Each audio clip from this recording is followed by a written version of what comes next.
Oui, merci. Bien. Bonjour à tous. Je souhaite tout d'abord remercier la Société d'Histoire de Lyon qui a eu la gentillesse d'accepter ma proposition de conférence, les archives de Lyon qui nous accueillent et l'assistance qui me fait l'honneur d'être présente.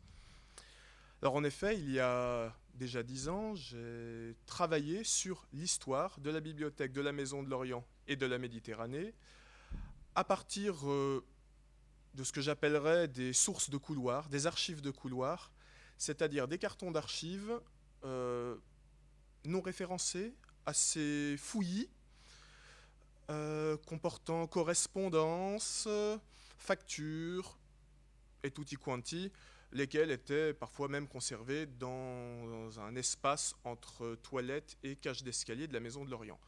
Il semble que depuis, ces fonds aient fait l'objet d'une valorisation. Mais je ne suis pas allé les retourner les voir de près depuis 10 ans. Bien. Entrons en matière. Pour nous aérer, je vous invite à me suivre dans une balade urbaine de 630 mètres. Commençons. Imaginez une belle journée d'été. Un flâneur descend les quais du Rhône. Il longe le quai Claude Bernard, longe la piscine du Rhône. Parvenu. Attendez, hop. Veuillez m'excuser. Est-ce que vous voyez le. Non. Si, ici. Attendez. Est-ce que si je. Non. Je suis confus. J'essaie juste de trouver. Ah, formidable. Je disais donc. Parvenu à l'angle d'un des plus beaux immeubles d'habitation lyonnais, à mon humble avis, il tourne. Il s'engage sur la place Ollier, qui jouxte le palais de l'université ici, et il poursuit sur la rue qui s'ouvre devant lui sur 630 mètres. Cette rue lui offre une véritable carotte de l'identité en pleine transformation du quartier, tant en termes architecturaux, économiques et sociaux, dont je vous propose une sorte de liste à l'après-vert pour entrer en matière qui, je n'en doute pas, vous évoquera d'elle-même de nombreuses images. Immeuble de rapport de la fin du XIXe siècle. Officine où imprimer thèses et mémoires. Petite cour avec ancien garage. Garage Citroën reconverti en école de commerce. Cosmopolitisme de la rue de Marseille, à droite, juste ici, un bazar égyptien. Friche destinée à être lotie après avoir été pendant des années un parking. Anciens ateliers devenus garage à vélo associatif. Au niveau du trottoir, végétation interstitielle, entretenue. Des boui-boui devenus cafés branchés, des bureaux d'agences de communication, bureaux d'autres entreprises dont l'activité demeure plus ou moins mystérieuse.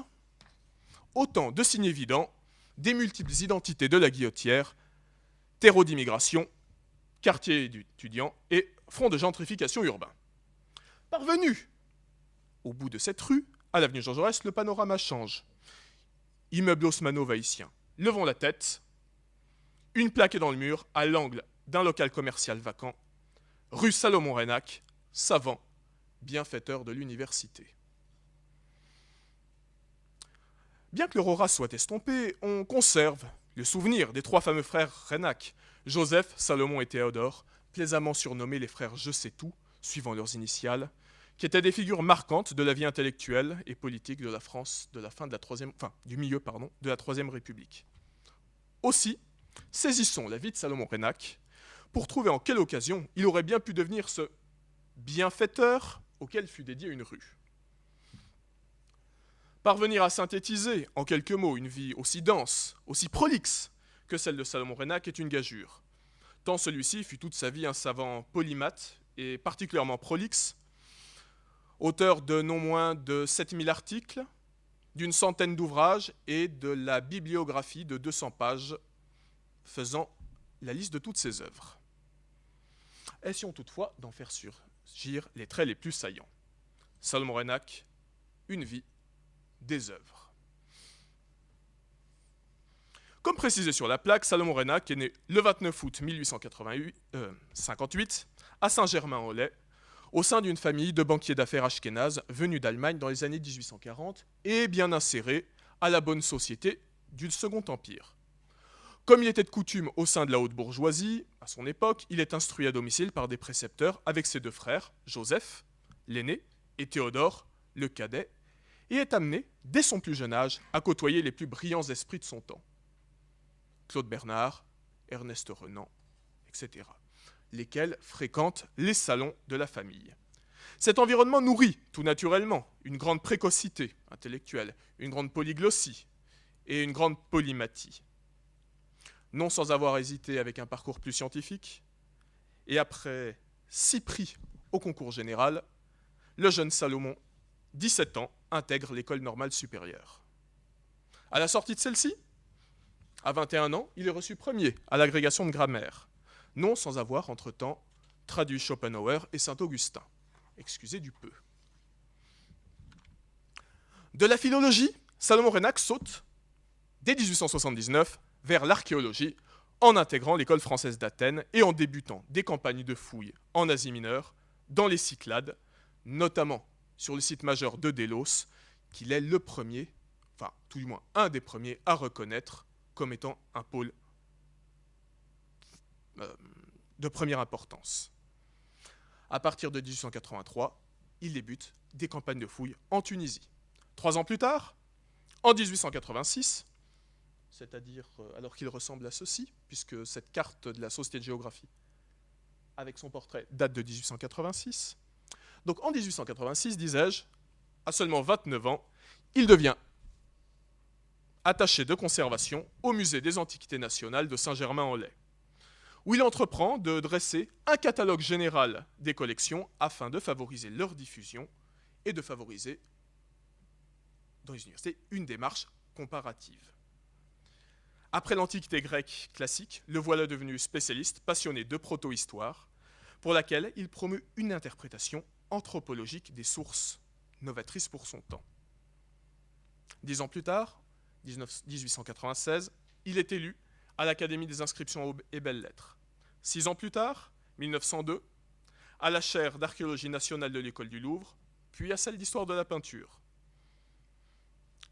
Il embrasse désormais, dans ses conférences, qui drainent une foule dense, la totalité de l'histoire de l'art des origines à 1900.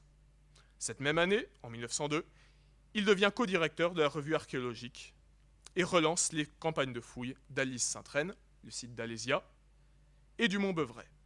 Il est désormais une personnalité intellectuelle reconnue nationalement et mondialement. À partir de 1905, les travaux de Salomon Reinach s'orientent pleinement vers l'anthropologie des religions. Il débute son œuvre fleuve, Culte, mythe et religion, dans laquelle il s'intéresse à la permanence des mythes, symboles religieux et objets primitifs, tabous et totems, des concepts qu'il emprunte à l'anglais Fraser et que reprendra quelques années plus tard Freud. Donc, la permanence de ces mythes, symboles et objets primitifs dans les religions contemporaines, notamment dans le judaïsme et le christianisme.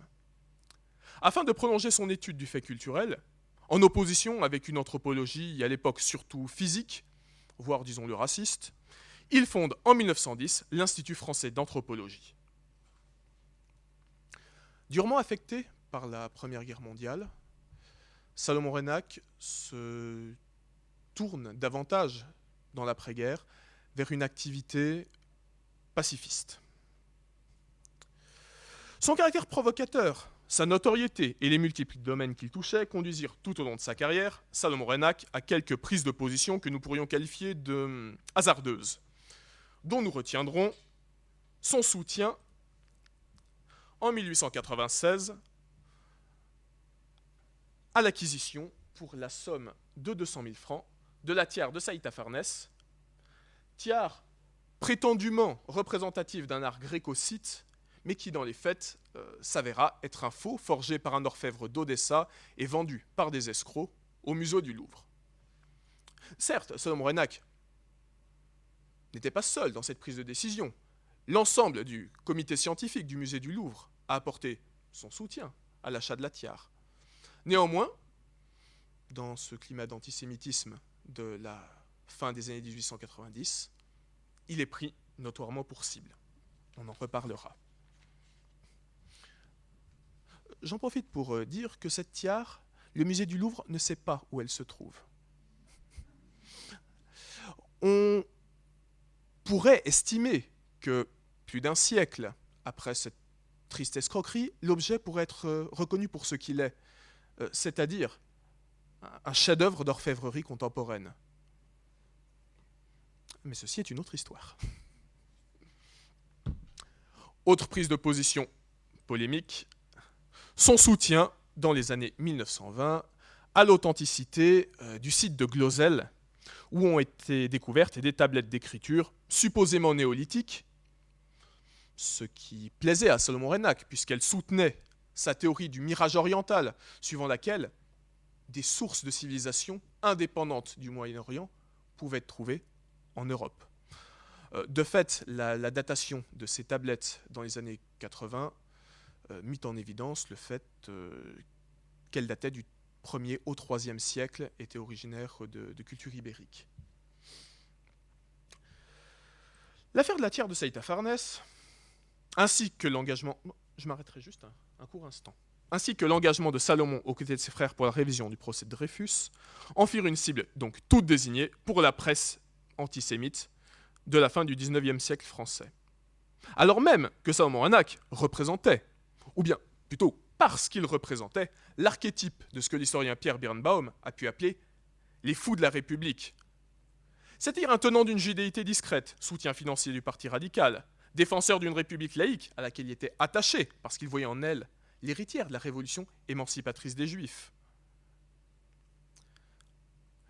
De fait, Salomon Reinach s'impliqua dans une forme d'activisme laïque en faveur des Juifs dans le cadre de l'Alliance israélite universelle, dont il fut vice-président, mais également de la Jewish Colonization Association, qui se consacrait à favoriser l'immigration des Juifs de Russie, cause à laquelle il était sans doute sensibilisé à la suite de son mariage, en 1891, avec Rikva, devenue Rose Morgouliev, née à Odessa, et venue en France pour faire ses études de médecine.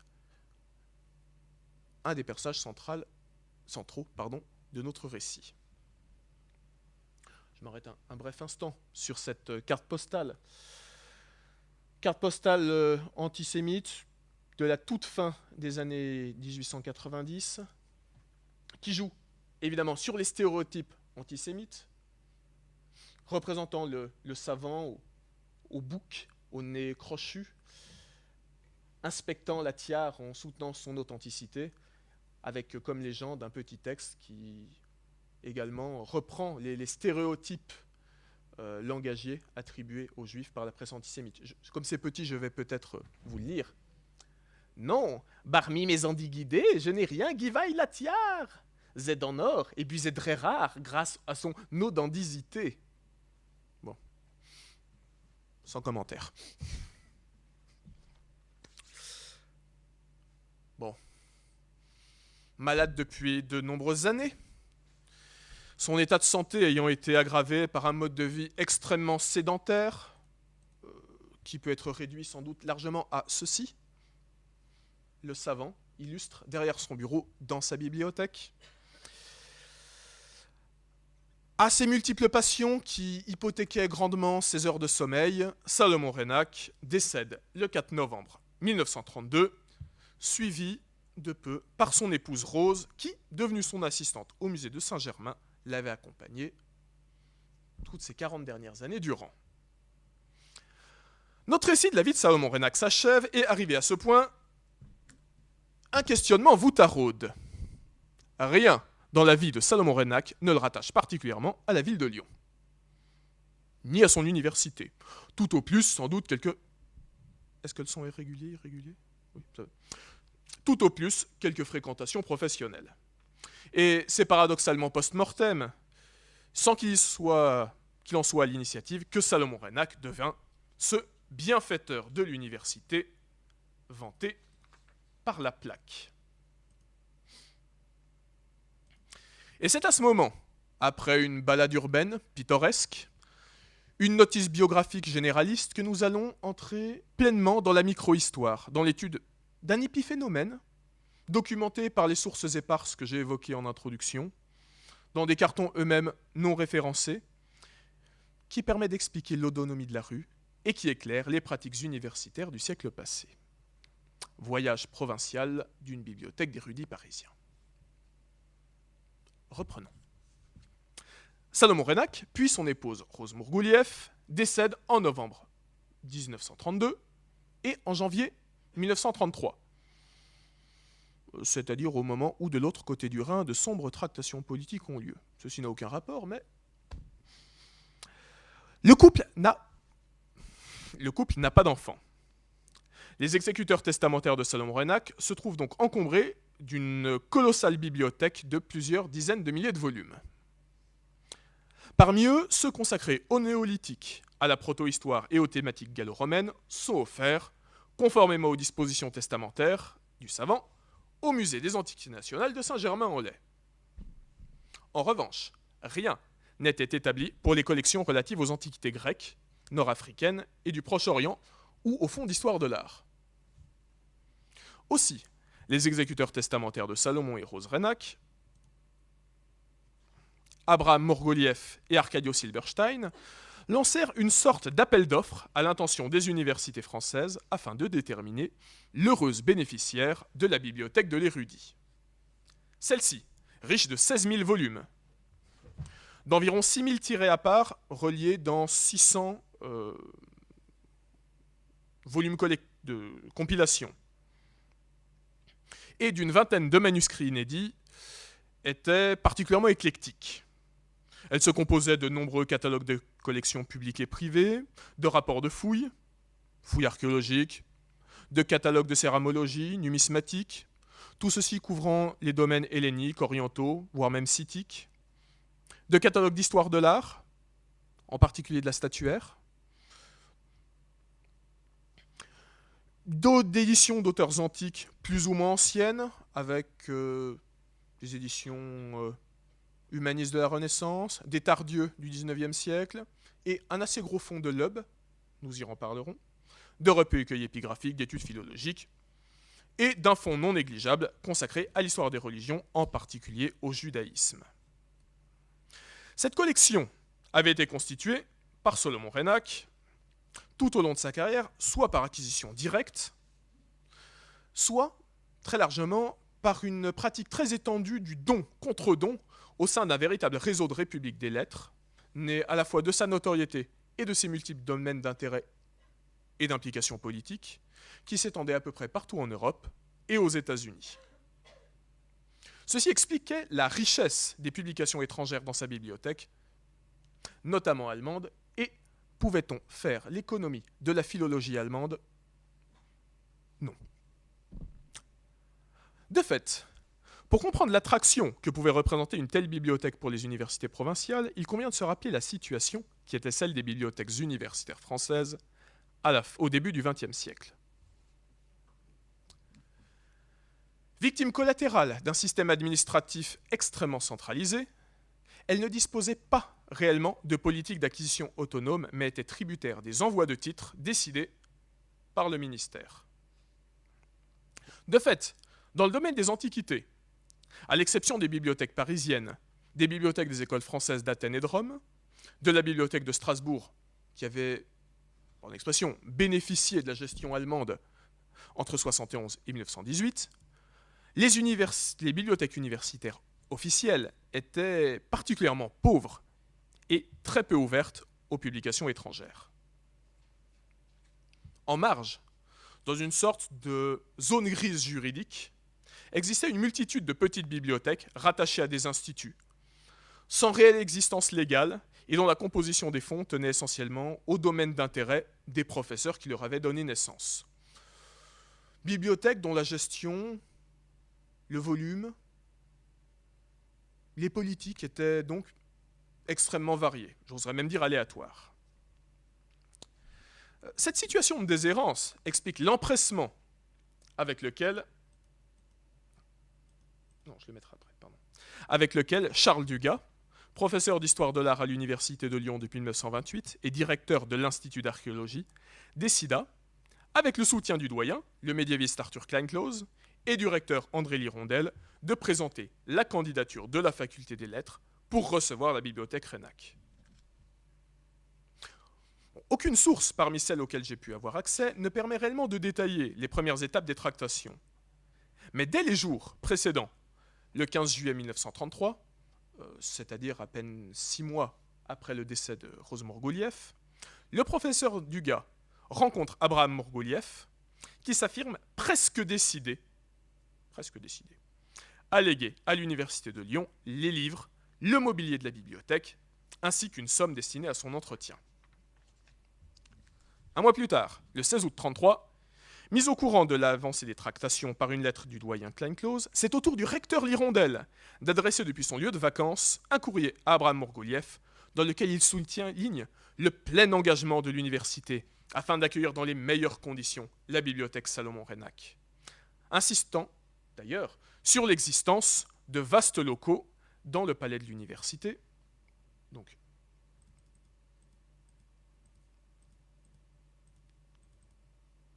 ici,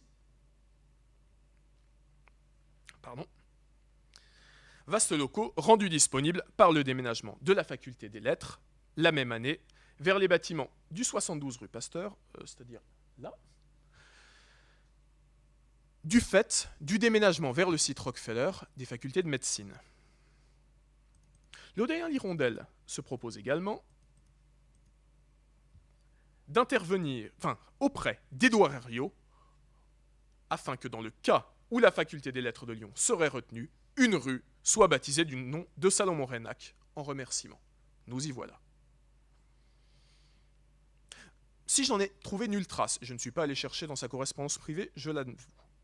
Nul doute qu'Herriot, normalien, agrégé de lettres, ait œuvré en soutien à cette initiative avec tout son poids politique alors considérable.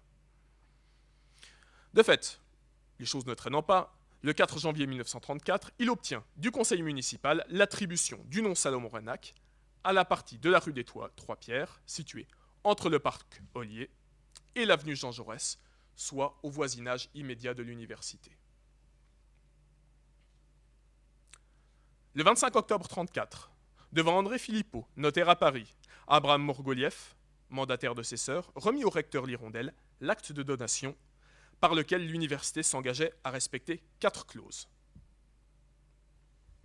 La première, c'est l'inéliabilité. Oui, vous avez compris.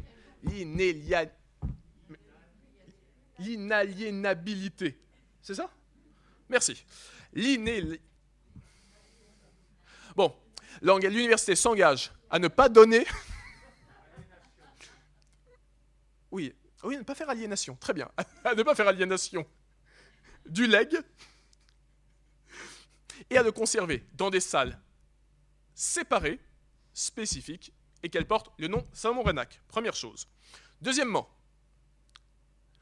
que cette bibliothèque serait ouverte aux étudiants, sauf au jour anniversaire de la mort de Salomon-Renac et de Rose Renac. Troisième point, cette bibliothèque devra être entretenue, enrichie par la faculté. Et quatrième point, c'est le rebaptême de la rue sur lequel on ne reviendra pas. Et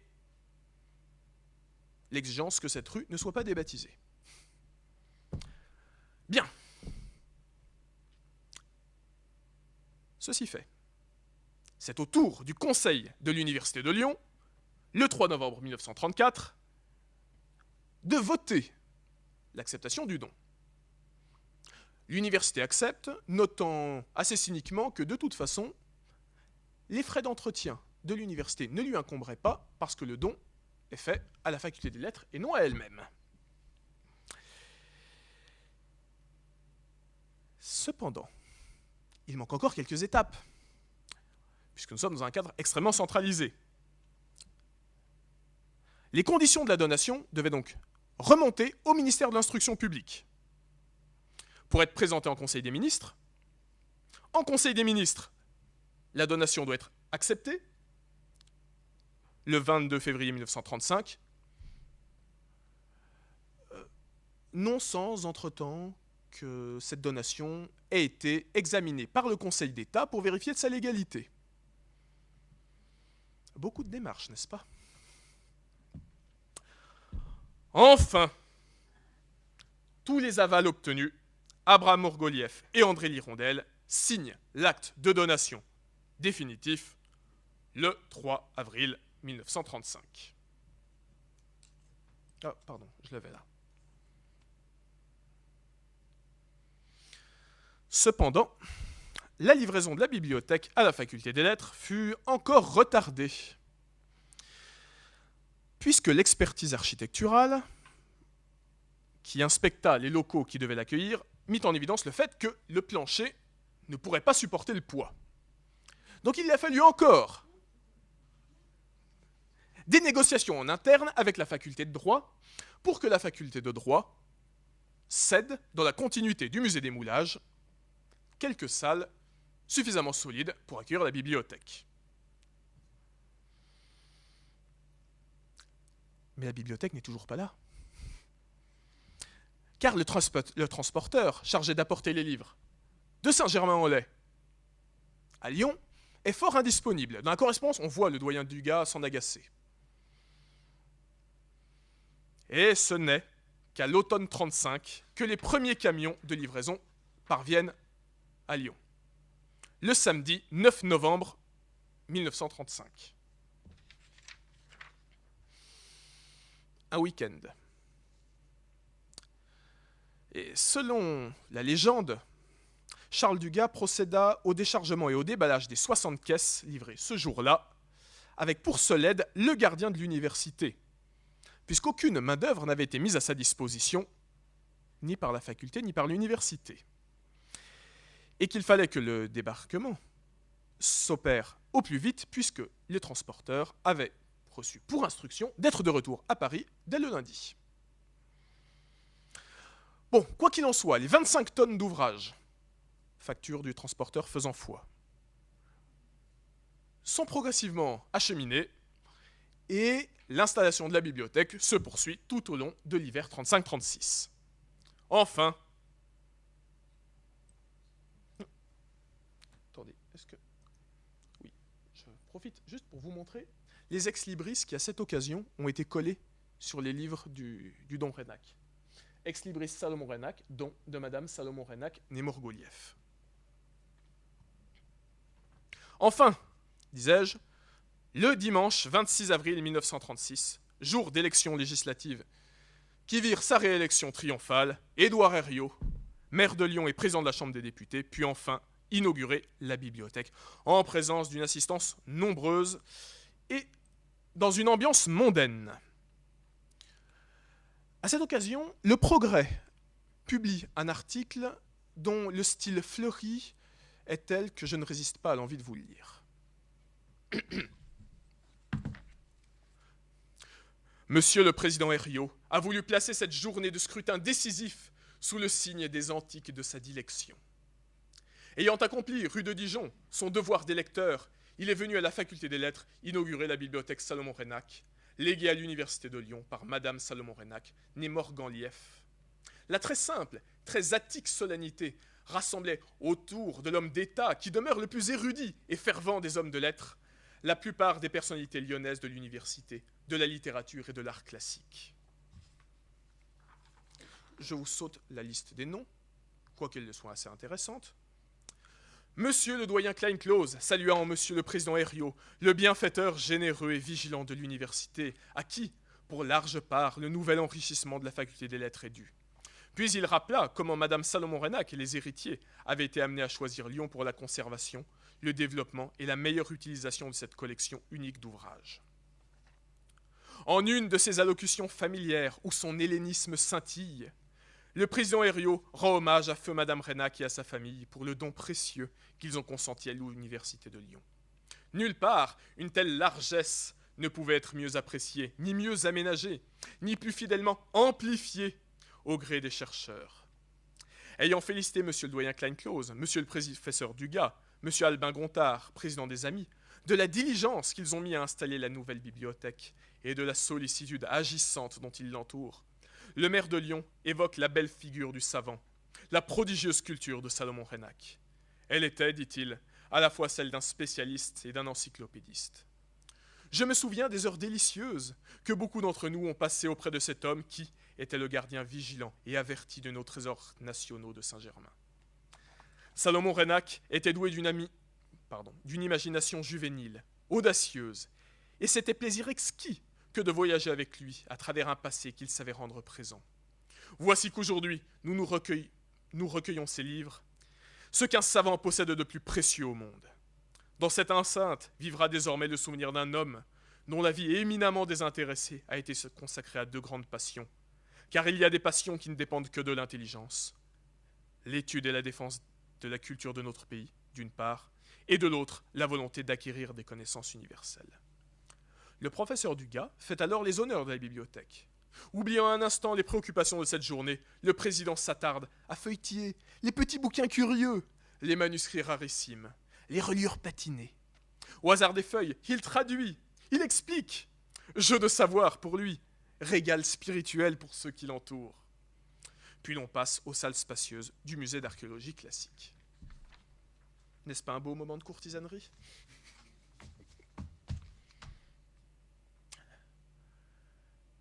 La bibliothèque est installée. Bon, sur cette photographie, qui date de l'inauguration, on reconnaît le président Herriot, qu'on ne présente plus,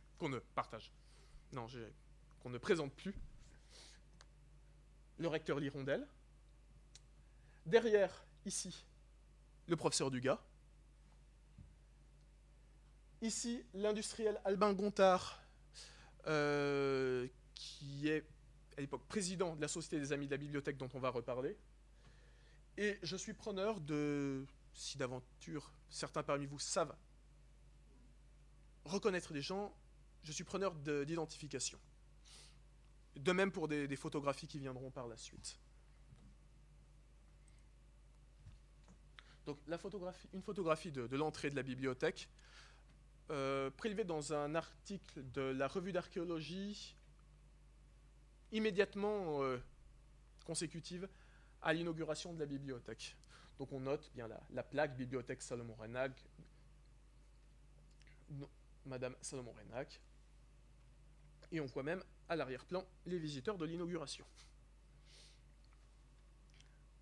Bien, la bibliothèque est installée, mais les choses ne font que commencer.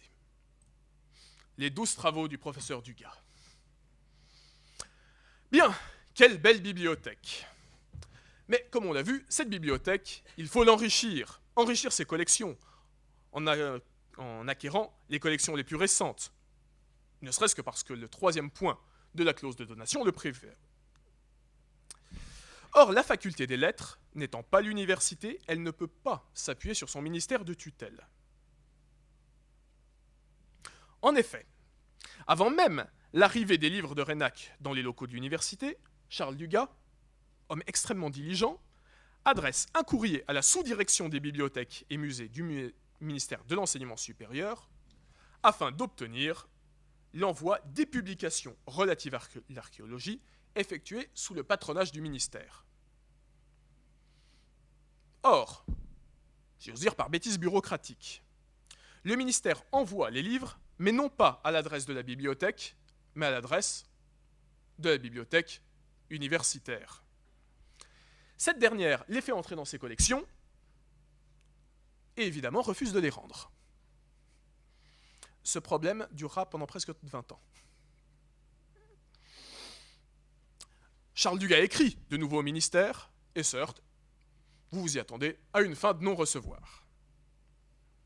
En revanche, ce qui permet, dans ces années, l'enrichissement de la bibliothèque, ce sont les dons effectués par des institutions et des individus soucieux d'honorer la mémoire de Salomon Reinach. Ainsi, le directeur de l'Harvard University Press, David Pottinger, écrit le 7 décembre 1937 à Charles Dugas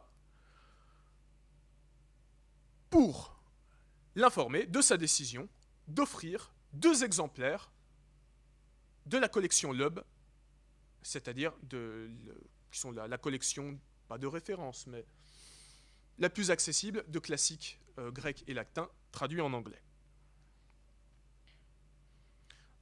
Soit quand même 300 ouvrages.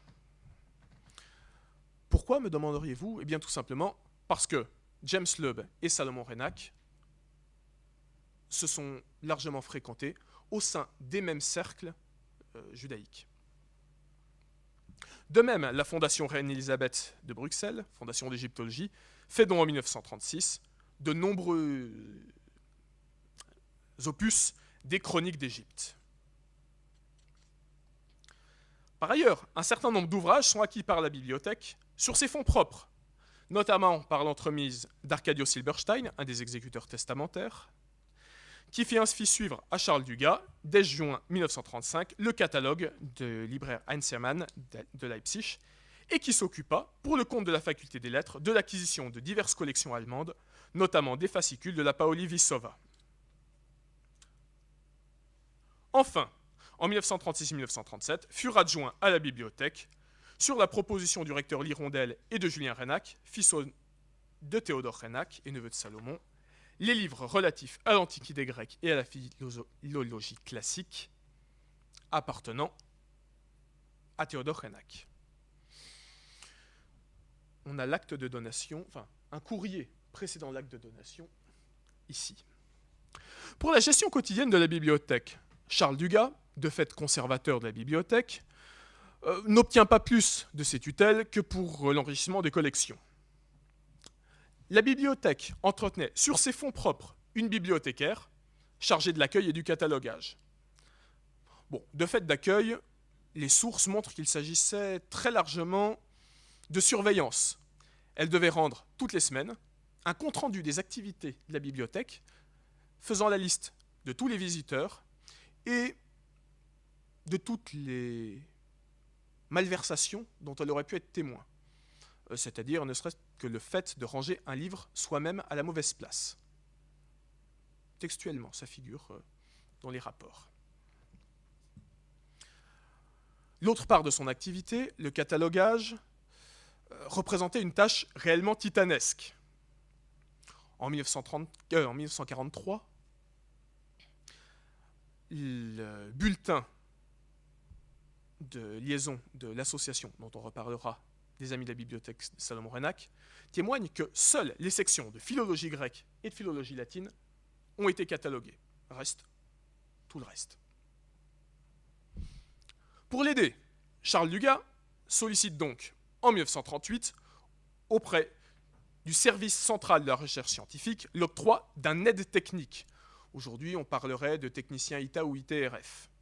Celui-ci lui est refusé, tout simplement parce que, dans ce contexte, les crédits qui avaient été initialement détournés de la construction de la ligne Maginot pour financer la création du CNRS ont été réaffectés au réarmement. Et évidemment, dans ce contexte, l'Antiquité classique n'est pas vraiment une priorité. Malgré ces difficultés, la bibliothèque connut une importante fréquentation qui est documentée par des engagements à respecter la bibliothèque, engagements signés par les visiteurs. On en dénombre ainsi plus de 150 pour les années 36-39, parmi lesquels une dizaine d'étrangers, parmi lesquels 2 Chinoises. Ce qui représente quand même un effectif relativement important compte tenu de la faiblesse des effectifs étudiants et universitaires de l'époque. L'absence de budget de fonctionnement fléché pour l'entretien de la bibliothèque, la relative incurie, comme on l'a vu, des tutelles ministérielles et universitaires, ainsi que la faiblesse du franc sur les marchés de change, qui représentait un handicap pour l'importation de documentation étrangère, constituaient des poids pour le développement de la bibliothèque. C'est pourquoi le professeur Dugas, souhaitant mettre à profit la notoriété scientifique et mondaine de Salomon Reinach, crée une association, une société des Amis de la Bibliothèque de Salomon Reinach pour procéder à une forme de mécénat. L'Assemblée générale constitutive se tint le 15 janvier 1936 et celle-ci connut une rapide croissance de ses effectifs puisqu'à la veille de la Seconde Guerre mondiale, elle compte déjà 140 membres. Les sociétaires de l'association, je vais m'excuser, ce sonnera mieux, étaient essentiellement issus des milieux intellectuels et aisés. On y trouvait ainsi la quasi-totalité des enseignants de la faculté des lettres, 3 professeurs des facultés de médecine et des sciences, plusieurs médecins, de nombreux industriels et négociants lyonnais, des professeurs du secondaire, 3 associations sionistes, un négociant en vin et seulement un étudiant.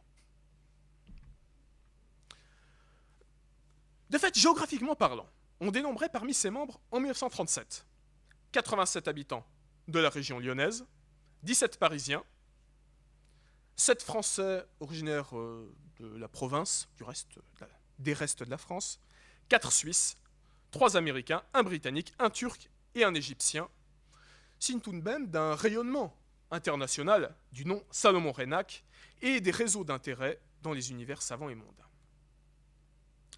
L'étude de la composition du bureau de la Société des Amis met en évidence les différents réseaux complémentaires. Le premier de ces pôles, qui est représenté par le doyen Klein-Close, qui est membre d'honneur de la Société, par le professeur Dugas de la Faculté des Lettres, qui est secrétaire, par le professeur Florence, de l'Université de médecine, qui est vice-président. Ce premier pôle est celui du monde universitaire lyonnais. Le deuxième pôle, organisé autour d'Albin Gontard, président de la Société des Amis, président de la Foire de Lyon, administrateur de l'École centrale de Lyon, administrateur des docks lyonnais,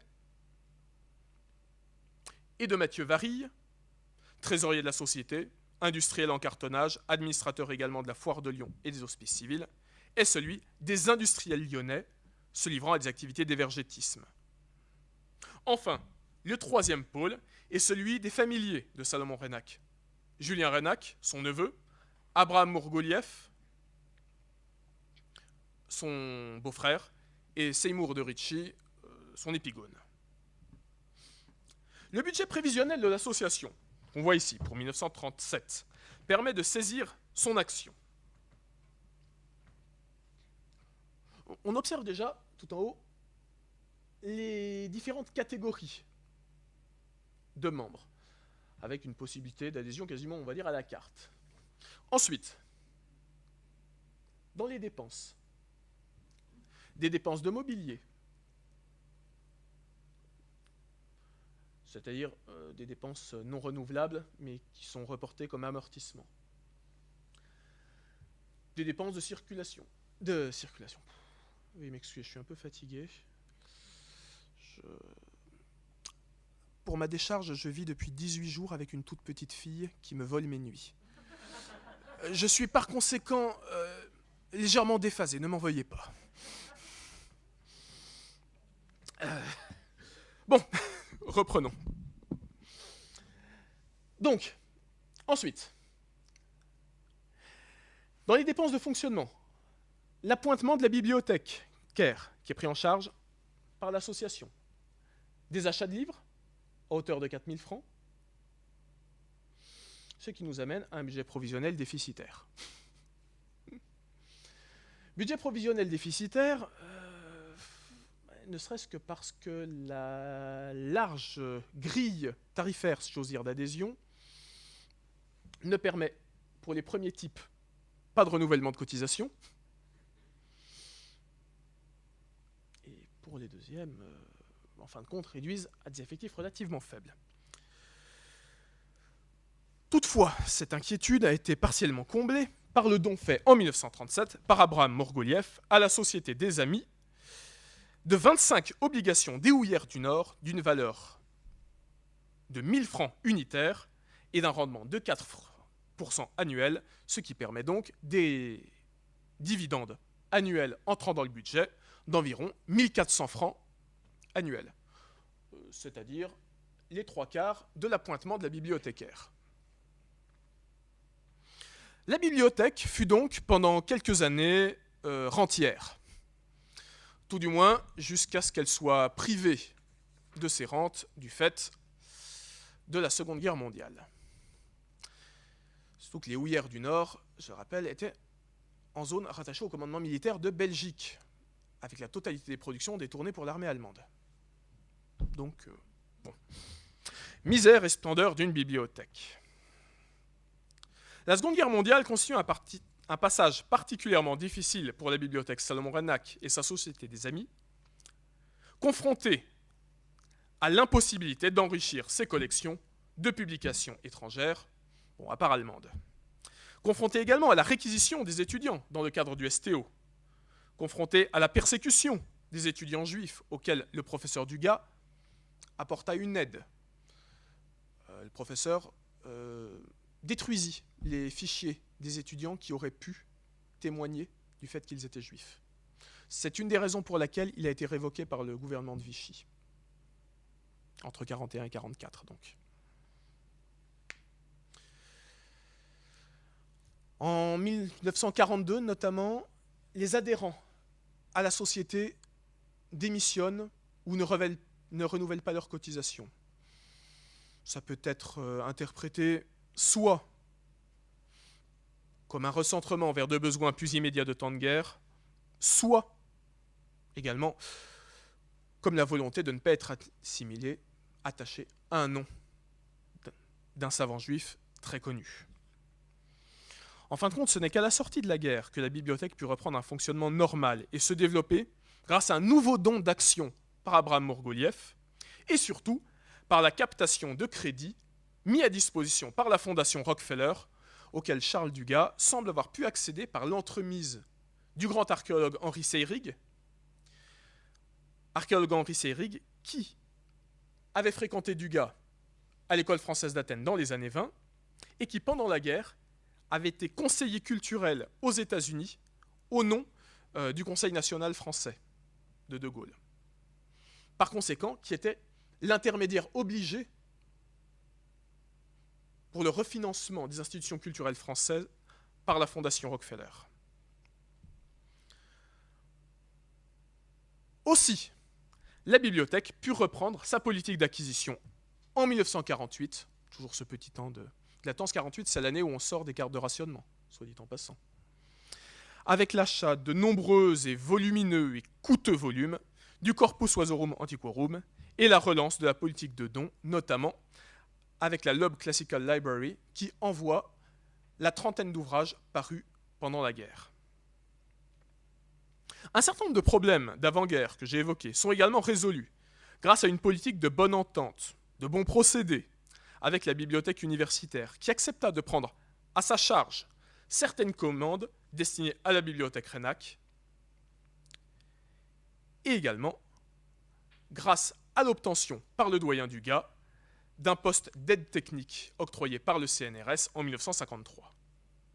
Bon, ceci ne met pas totalement fin aux arguties bureaucratiques, puisque la correspondance nous informe qu'en 1955, le pauvre professeur Dugas est cette fois confronté, pendant 4 échanges de lettres, à l'Office des douanes de Lyon, qui le menace de confiscation des colis de livres donnés gracieusement par des institutions étrangères, confiscation s'il ne s'acquitte pas des droits d'importation. Droits d'importation pour des livres donnés. Je n'ai pas eu dans la correspondance le fin mot de l'histoire. Vraisemblablement, les choses ont pu se régler d'une façon intelligente, j'ose espérer. Toutefois, le problème demeure. C'est que la bibliothèque d'institut n'a pas de statut juridique clairement défini. Et par conséquent, contrairement aux bibliothèques centrales d'université, ne peut toujours pas recevoir officiellement de dons.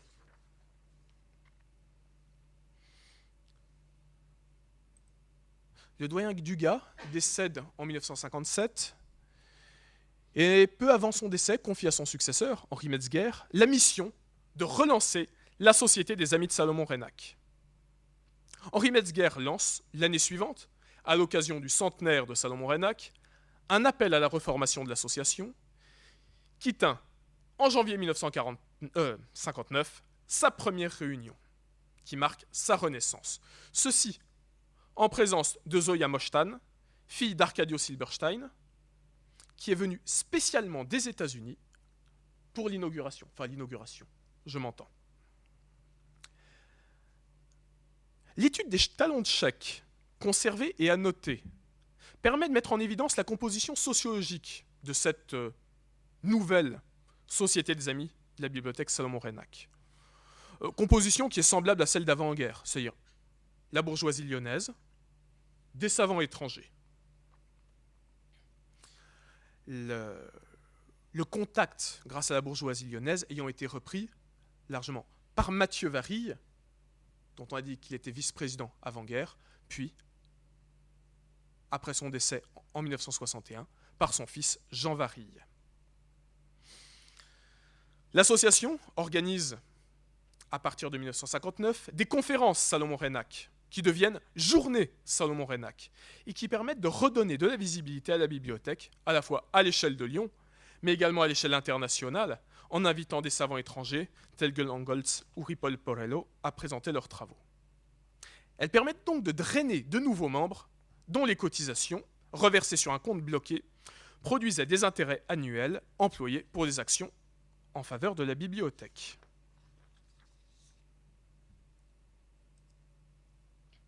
En 1959, également sous l'impulsion de Michel Lejeune, En 1959, également, sous l'impulsion de Michel Lejeune, le CNRS bascule d'un modèle d'aide ponctuelle et individuelle vers une logique d'allocation de crédits réguliers et fléchés, destinés aux instituts de recherche et donc aux bibliothèques qui en dépendaient. Par conséquent, l'Institut d'archéologie classique et la bibliothèque Salomon-Reynac peuvent à leur tour en bénéficier, sur le modèle de ce qui existait déjà pour les instituts de recherche dans les sciences dites dures. Toute cette activité autour de la bibliothèque Salomon-Reynac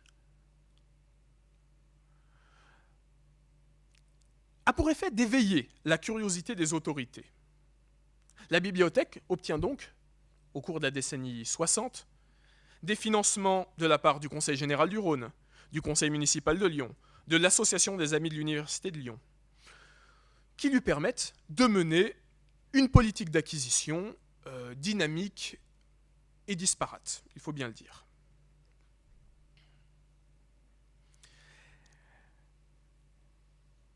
La société finançant également des publications, la bibliothèque peut également mettre en place une pratique d'échange de dons contre dons avec des maisons d'édition.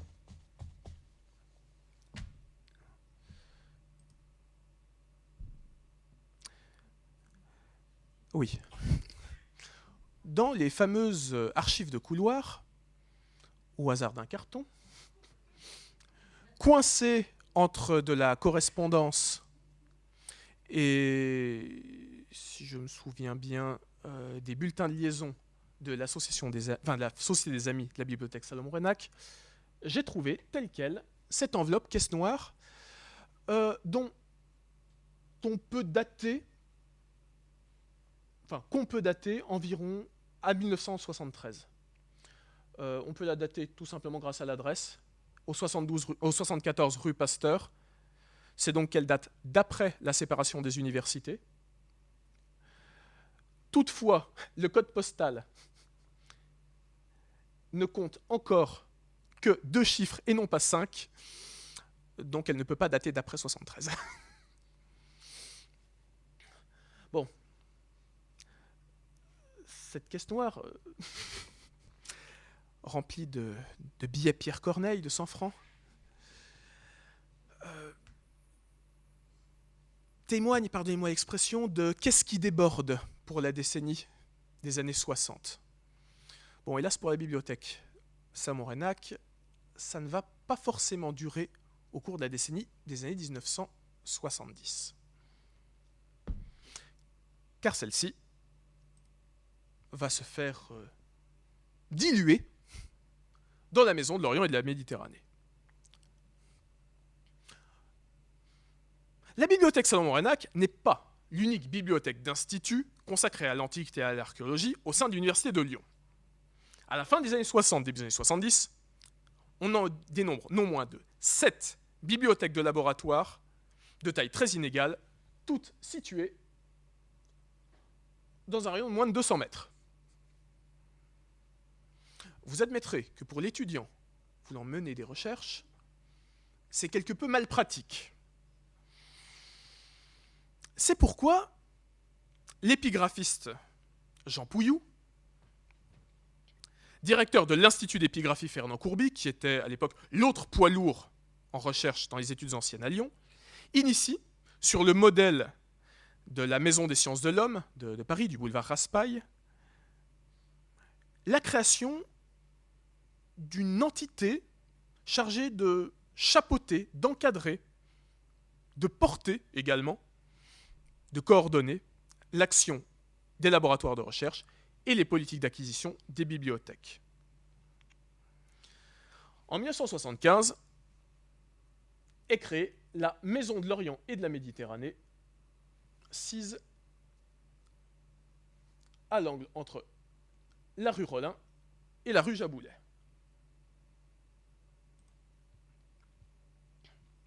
En son sein sont regroupés les différents laboratoires, les différents instituts et leurs bibliothèques, sans que celles-ci ne soient, à l'époque, fusionnées en un fonds unique. Toutefois, l'entité, le groupement d'intérêt scientifique, puisque c'est cette dénomination administrative, Maison de l'Orient et de la Méditerranée, prend en charge, de façon fléchée, une partie des acquisitions des bibliothèques. Et de fait, c'est ce qui marque le début du déclin de la bibliothèque Salomon-Reynac en tant que bibliothèque de l'Institut d'archéologie classique. Puisque ces crédits propres, c'est-à-dire ceux qui ne relevaient pas des crédits fléchés du groupement d'intérêt scientifique, stagnent tout au long de la décennie au profit de ceux de la bibliothèque de l'Institut Fernand Courby, lesquels voient ces crédits multipliés par 3, quand ceux de la bibliothèque Salomon-Reynac augmentent de 5%. 5%, rappelons-le, dans un contexte de très forte inflation. Donc virtuellement, ces crédits sont en baisse constante. Comment l'expliquer ? Bon, d'une part, il y a les difficultés de la direction de l'Institut et donc de la direction de la bibliothèque à arriver à spécialiser ses collections. Les politiques d'acquisition sont toujours éclectiques, voire hétéroclites. Dans un temps de rationalisation des pratiques documentaires, ce n'était plus vraiment acceptable. Une autre explication que j'ai pu trouver via de la correspondance est, semble-t-il, les relations assez mauvaises entretenues par Henri Metzger, directeur de l'Institut, avec l'université Lyon 2, avec la présidence. De fait, la bibliothèque Salomon-Reynac est contrainte de se défausser d'une partie de ses collections, celle relative à l'épigraphie, au profit de la bibliothèque Fernand Courby. Mais cet espace relativement restreint devient rapidement saturé. Et en 1988, sous l'impulsion d'Olivier Orange, directeur de la Maison de l'Orient et de la Méditerranée, est lancé le projet de la construction, qu'on voit ici, ou plutôt là, vu d'en haut, du CRDA, Centre de ressources et de documentation en archéologie, qui aboutit à la construction en 1994 de ce bâtiment rue Rollin, construit par les cabinets Amerigo-Jarno et dans lesquels toutes les collections de toutes les bibliothèques universitaires, y compris donc de la bibliothèque Salomon-Reynac, furent regroupées. Ce CRDA prend-il le nom Salomon-Reynac ? Non. Non. D'une part, parce que les bibliothèques Salomon-Reynac ne forment qu'une partie des fonds, et d'autre part, parce que celui qui a porté le projet, Jean Pouilloux, décède peu après l'inauguration de la maison, et c'est ainsi qu'elle est baptisée en son nom. De fait, le nom Salomon-Reynac s'estompe. Il n'est plus associé qu'à un fonds divisé entre les différents fonds de la bibliothèque, des fonds thématiques et géographiques. Ce fonds Reynac étant partiellement accessible, une autre partie des volumes étant regroupée dans le fonds rares, anciens et précieux. De fait, la trace de Salomon-Reynac ne se trouve plus guère que dans les ex-libris, et dans le même temps, une partie du fonds, celui consacré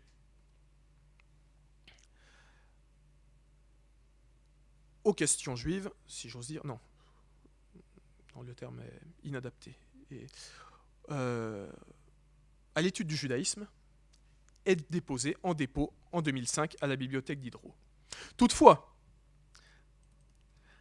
La Société des Amis de la Bibliothèque Salomon-Reinach perdure et prend en charge, depuis 1991, la publication de la revue Topoi.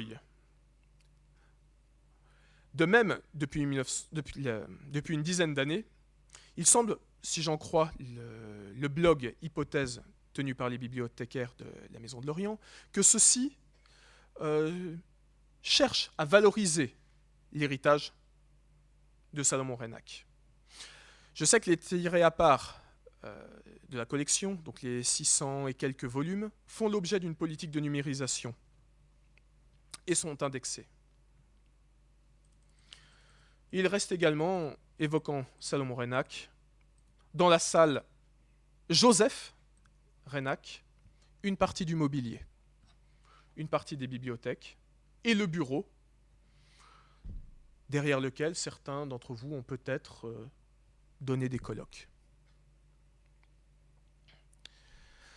Beau patrimoine mobilier, d'ailleurs, qui lui également gagnerait peut-être, vu l'état dans lequel il se trouve, à être remis en valeur. Bref, au cours de cette conférence, j'ai tenté de vous décrire, essentiellement à hauteur d'homme, puisque c'est ce que les sources m'imposaient, le destin d'un legs prestigieux et son devenir dans des collections universitaires au cours d'un siècle où, en sciences humaines et sociales, la figure du savant touche-à-tout et solitaire laisse progressivement la place à une logique de chercheur intégré à des laboratoires. On a évoqué le rôle clé d'initiatives individuelles dans la constitution et la sauvegarde des collections multiples, puis leur intégration dans une logique rationalisée au sein d'une bibliothèque unique. De fait, cette étude à l'échelle d'une collection gagnerait à être menée à l'échelle de l'institution, la Maison de l'Orient et de la Méditerranée tout entière, à la faveur du catalogage des fameuses archives de couloir, déjà évoquées, qui semble en cours, si on en croit, encore une fois, le blog Hypothèse de l'équipe de la bibliothèque héritière de la bibliothèque Salomon-Reinach. Je vous remercie.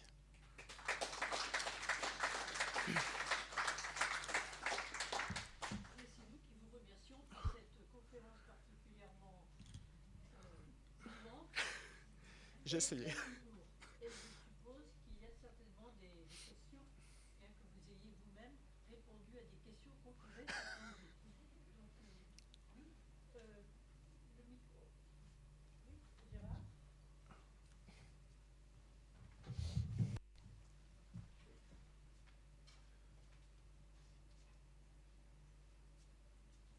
Fonctionne là? Oui.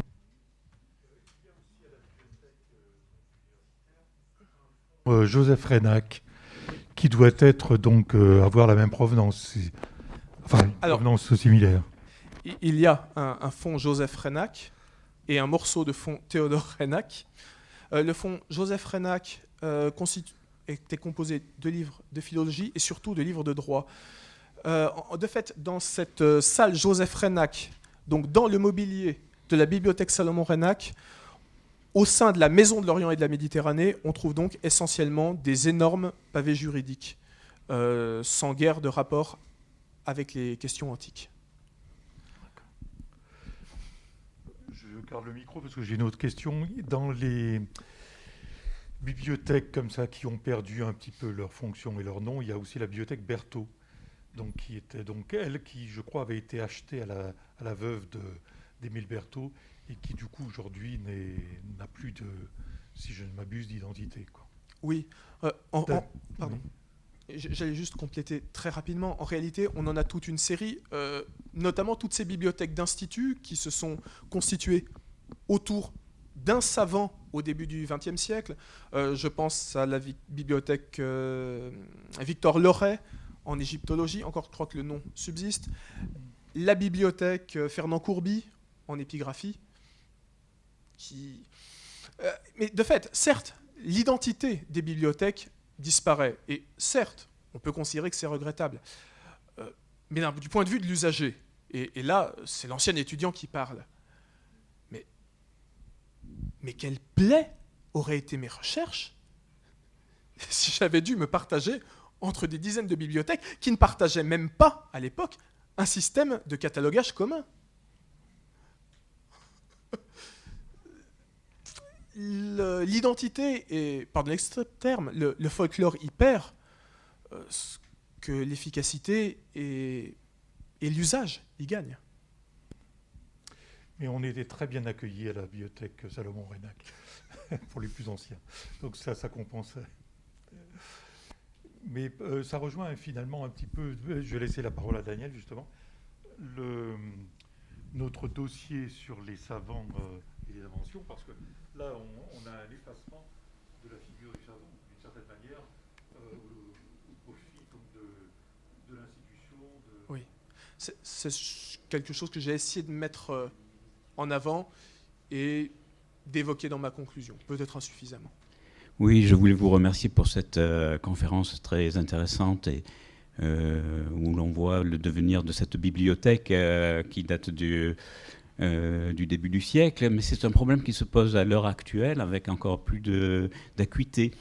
Parce qu'avec la numérisation, il y a beaucoup de bibliothèques de chercheurs qui désireraient, qui sont très importantes puisqu'elles révèlent leur activité scientifique, qui désireraient donner leur bibliothèque à des institutions ou à des grandes bibliothèques et qui ne trouvent rarement de preneurs.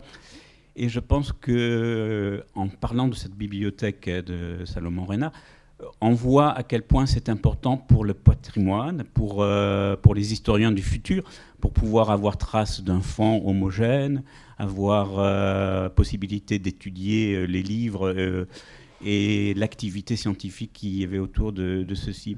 Tout à fait. En effet, on va dire pour l'historien du fait culturel qui voudrait s'intéresser au parcours intellectuel d'historien, on va être privé de sources si les bibliothèques, ou tout du moins, ne serait-ce que le catalogue des bibliothèques de chercheurs, ne sont pas conservés. J'avais eu, justement, il y a une dizaine d'années, le projet d'essayer de reconstituer la bibliothèque Salomon-Reynac, projet qui s'est évaporé dans les limbes de la réalité du métier de professeur. Une question supplémentaire pour la période de la guerre. Oui. La bibliothèque n'a pas été évacuée. Elle est restée dans ses locaux. Tout à fait. Même le fonds précieux. Aucun document auquel j'ai pu avoir accès ne permet de le savoir. Comme je vous l'ai dit, je suis parti de sources, des sources auxquelles j'avais accès qui étaient extrêmement éparses, situées dans des cartons eux-mêmes conservés à des endroits épars, le tout non documenté, et il y a des très gros trous. De façon caustique, je dirais que ma formation d'antiquisant à la base, qui m'amène à faire de l'histoire avec 10% de sources et 90% de trous, m'a été très profitable. Et s'agissant de la personne de Salomon-Reynac, il n'y a pas eu de tentative pour débaptiser la rue? Très bonne question. Justement, j'ai eu un éclair de lucidité aujourd'hui et j'ai demandé à Thibaut Vuillet de vérifier. Et non. Non. Ce qui d'ailleurs m'a surpris. Oui, parce qu'effectivement, c'est une époque où on a débaptisé des noms de rues. Donc, oui, c'est pour ça que j'étais extrêmement interloqué. Voilà.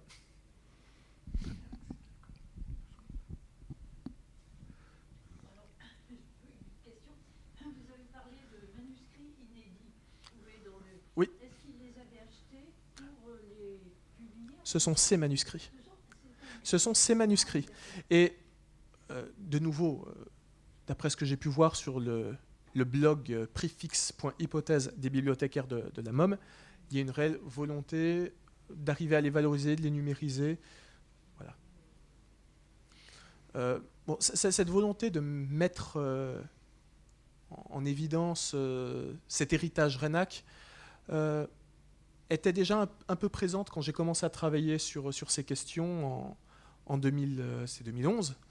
Et au fait, je suis extrêmement reconnaissant à Véronique Fort, donc, qui est bibliothécaire à la Maison de l'Orient et de la Méditerranée, de m'avoir justement guidé, de m'avoir ouvert les portes des 10 placards où se situaient des archives, ou spontanément, mais je n'aurais jamais, entre eux, un placard entre des toilettes et une cage d'escalier. Enfin, pardonnez-moi, mais c'est surprenant. Encore une petite question. Pour la mémoire d'Henri Metzger, je dirais que son gros problème, c'était de sauver aussi le musée des moulages, qui à l'époque était donc remis en question à l'université Lyon 3.